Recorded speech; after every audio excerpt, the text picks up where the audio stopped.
Most people don't even realize they're wearing chains until they try to move.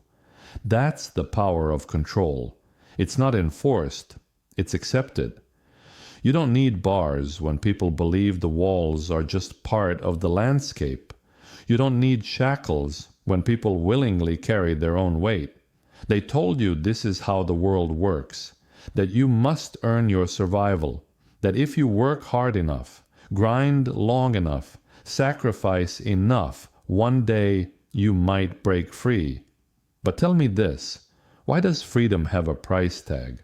Why does your survival depend on how much of yourself you can sell? And if you start to question it, if you start to feel the weight of that invisible chain, don't worry. They have another option ready for you, a new system, a new promise, one where no one owns more than anyone else, where everything is equal. But tell me, who enforces that equality? Who decides what you get, when you get it, how much you're worth? The leash is no longer held by the wealthy.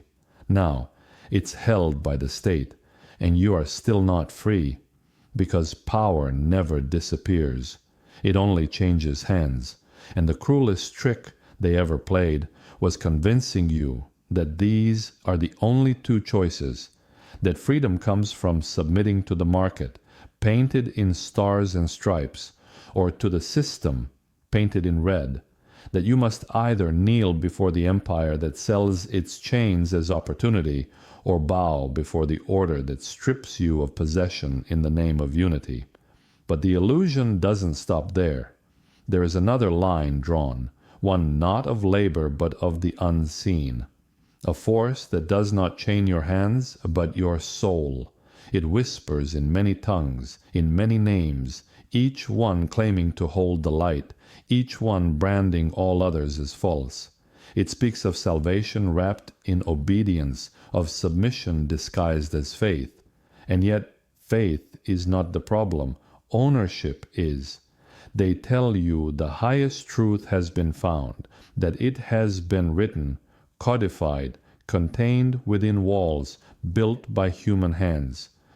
They tell you that your connection to the eternal must pass through them, through their authority, through their rule. And questioning them?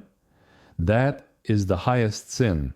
And so, without ever seeing the ropes, you tighten them around your own wrists. You silence your own voice. You become both prisoner and warden, never realizing the cell was built inside you. But what if you stopped choosing? What if you realized the real question isn't which master to serve, but why you need a master at all? What if power was never meant to be held by a few? What if the real change isn't a transfer of control, but the destruction of control itself? They will call this impossible. They will call you reckless, naive, dangerous.